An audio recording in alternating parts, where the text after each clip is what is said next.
Taramna Uchari, Manipur Chief Minister na Chayol Amada Karamba Tavak Thoram Singh Pangtuki Habadu, Sarugyaki Habadu Komjin Jaduna Norris Winduna Sandok Saba CM District da Mayamadaramna Uchari, Housing Minasi, Haukiba Chayol da Manipur Chief Minister na Karamba Tavak Thoram Singh da Sarugyaki Habigi, Mapungay Papaw da Mayam da Thamzari.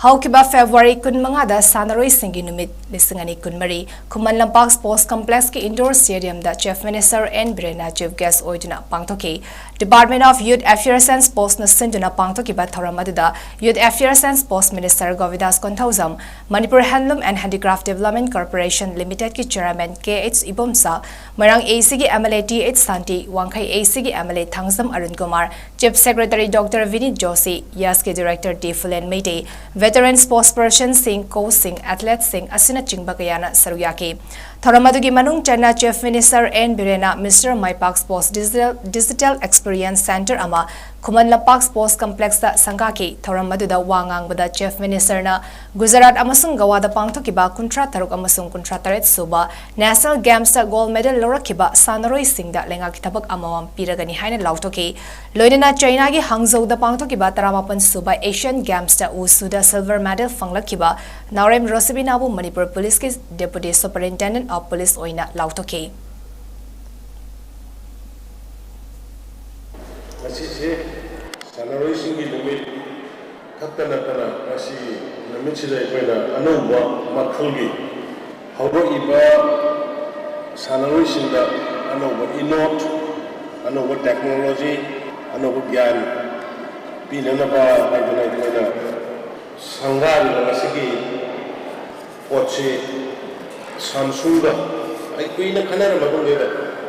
Practice the working facility, individual boxers in the football syllabus in the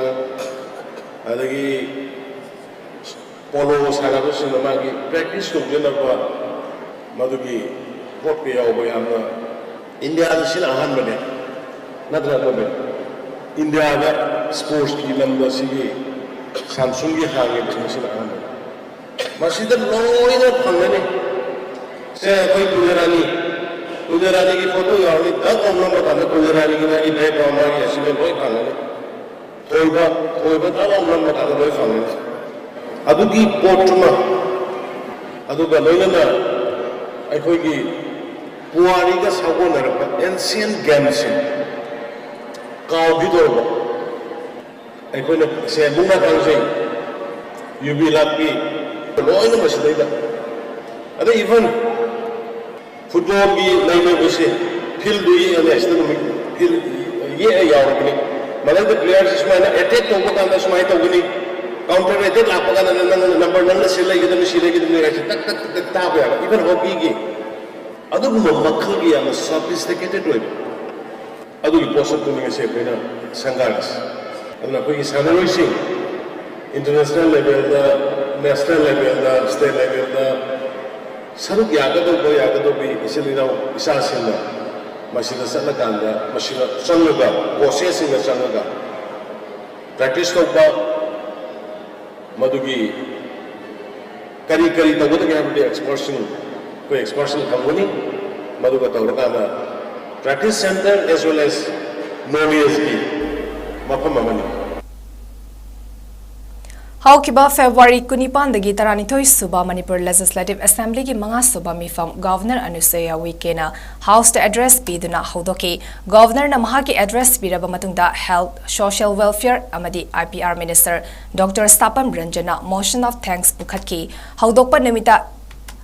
Manipur da Haukiba Jaygi May Humdagi Haurakiba Kanlovki Irang da Laikidraba Micham Singh Amasung Security Personnel Singi Mafam Desu House na Awaba Fongdoki obituary reference Pida Bamatung da House ki Luching ba and Birena Business Advisory Committee 2024 gi Taruk Suba report Amasung supplementary demands for grant 2023-24 House da Putoki Finance Supari ba Chief Minister N. Birena Haiki supplementary demands for grants 2023-24 asi demand 26 amasung appropriate bill anigini Chief Minister na haiki state asida tangdu leita da ba haurakpadagi center na khudaki oiba relief ki damakta lupa crore chamri ki sanfam ayaba pirakre handaki Senba Chai Asina Lengak Asigi Kwaidigi Awaba Chai Oire, Tokliba Irang Asina Hiram Kudinda Sokale, Law and Order Kakta Natana Sel Tungi Fibam Dasu Asuki Matik Jaiting Piri Haki, Vizineski Matung Ina Manipuri Governor Oiramba Lakiraba, PB Archaria Amasung, Member Oiramba Tara Amasung Manipur, Assembly Secretary Ki Hana Secretary Oiramba, Amagi Mafam da Speaker T.S. Sajabertana Luchingtuna Obituary Reference PK. But Manabha Bal Krishna Surya Hanagi Kuigi Governor Wabiramba Aduga Maxi, Honorable Speaker Sarakuigi Manipurga Governor Wajingi Wamang, I'm the Governor Wayam Matung Manipurga Aduga Noriski Praja Singayamna Afava Naknaba Mari Tamdanaba Honoramba Aduga Tamsu Tambiramba Kayat Kayasu Yapiramba mainland India ki leaders in Manipur wamdi no Bharat the lady was stingu Mirai have the Kanganda initiative birama the leader amani had nai ahanbada imase saitaningi Mark 1931 da Karnataka gi Udupi eva mafam du Mark Pokibani Mark Christian High School Udupi dagi matriculation loira matungda Mahatma Gandhi Memorial College Udupi da tamme aduga masi Akhil Bharatiya Vidyarthi Parishad ABVP gi student wing gi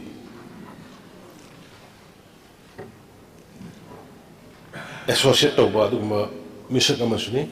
Honorable Speaker, Mark 1991, the Masi National Executive Member BJP in charge of the northeastern state of India, Arunachal Pradesh, Manipur, Meghalaya, Mizoram, the Nagaland, Masi North State, Singsidima, Executive Member in the National Council the Makanki. Nagaland got Tainaba border area,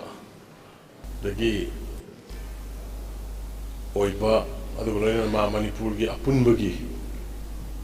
thabak phajana ninthina toramba aduga leader amane nai ma sinthajaningi Manipur da thoklakiba kangluf ki irang asi pre-plan tawraga thoklakiba oiramba yai habigi thazaba chief minister N Birena Manipur Legislative Assembly ki ayuki mifamda phongdoki Congress MLA Singna Pukalakiba Tongan Bawafam Singda Sengdokladuna Chief Minister na February 18 gi 0 hour gi matungda House ta High Schedule Drive demand ga mari lenena Manipur High Court na takiba while adugi matangda Hill Areas Committee gi members Singna mahaka unabada lamdam sida kangluf kaya punna leminaba oibana consensus ama leitrabadi yaroi High Court na jail mari gi matam tharabasu lengak na matam logani High Maduda HAC gi ichil inaw Singna adu oirabadi fare haiduna chatki adubu All Travel Students Union Manipur at Sumname Ahumda rally chatkani haina torokpada lengana rally chatpadi kari sukai di khanduna chathenkibani rally di Imphal da su adumak pangchat chatle adubu makoigi rally adudi hana na kari gumba khara thaurang toba manba maongda chatharakpadagi irang asi lakibani haina Chief Minister na House da thamki CST demand committee ki matang se so many difference of opinion lady even the Manipuri Meitei society dasu Naga society dasu Kuki society dasu adu sari masi amatangai Naga Kuki Meitei na palanga base masi house to masima tawdabada maduma tawlugumsi mayam amata tawngada bida Kuki gi MLA Meitei gi MLA Naga gi MLA na tawgumsi koi house gi as a whole member win koi mayan tawsisma aduna sa court to da adu tar pamatungda ai fact to ngasi gi ai mayam da Manipur gi praja da House Agreement member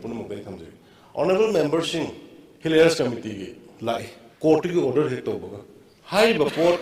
SD Poche Matam Kitang I go I quit my object away High than I think I know high a court kismai tarpani otherwise Niko consensus win I quit let me never atani a quit Manipur lady will say Naga Hangde Mete Hangde Koki Hangde Loin Pangan Hangde quit let me never atani Maduna Amagi interest from the report consensus oid na koi government thak pat to re sei Hill Areas Committee members in the experience people madu hire matung da Hill Areas Committee ge isilin option si loin han siam phare dudi ai quarter matam logini moina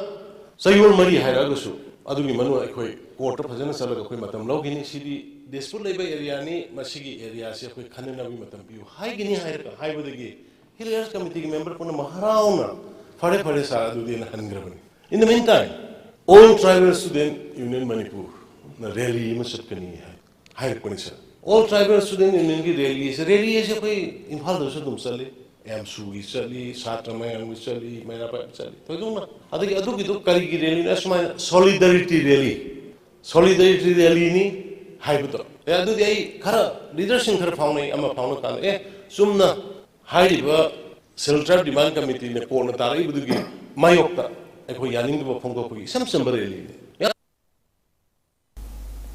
Taranithoi Suba Manipur Legislative Assembly ki Manga Suba Mifamgi Humni Chanba Namita House na Manipur da National Register of Citizens NRC Chana Hannaba Waref passed okay. Waref Adu House ki leader Chief Minister N Birena passed Binaba Puthok Laduna Haiki. This House resolved to reaffirm its previous resolution passed on 5th August 2022 and also to urge the government of India to implement the National Register of Citizens NRC in Manipur in the interest of the state in particular and of the nation in general. Manipur Legislative Assembly ki Speaker T.A. Setibertana Chief Minister na pukhalakliba resolution adu House na yarabra haina hangbaga loina yabirabadi pass tawri haina lauthoki. Benching sima one tawbi kraba FMR sima thingbi kraba adugi mathak to the border guarding sima silak kraba aduga NRC si ka tawbi ragadi akhoi yare politics se kotharasu si tawdri bawdi hamje kanamda da pithok pa yate akhoi fire ga masi madi lochalam da mani praja kalam da yada laiba kalam da yada because sir I beg to move the resolution that this House resolved to reaffirm its previous resolution passed on 5th August 2022 and also to urge the Government of India to implement National Register of Citizens NRC in Manipur in the interest of the state in particular and of the nation in general be adopted. House ne yabirabanina the resolution, this House resolved to reaffirm its previous resolution passed on 5th August 2022 and also to urge the Government of India to implement National Register of Citizens NRC in Manipur in the interest of the state in particular and of the nation in general as adopt tore. Matang sida Norris Windona Sandok Saba CM District Lotion Jari Matangi Sayol Asimaki Pungpamasimak Damiambu Naisaramgi.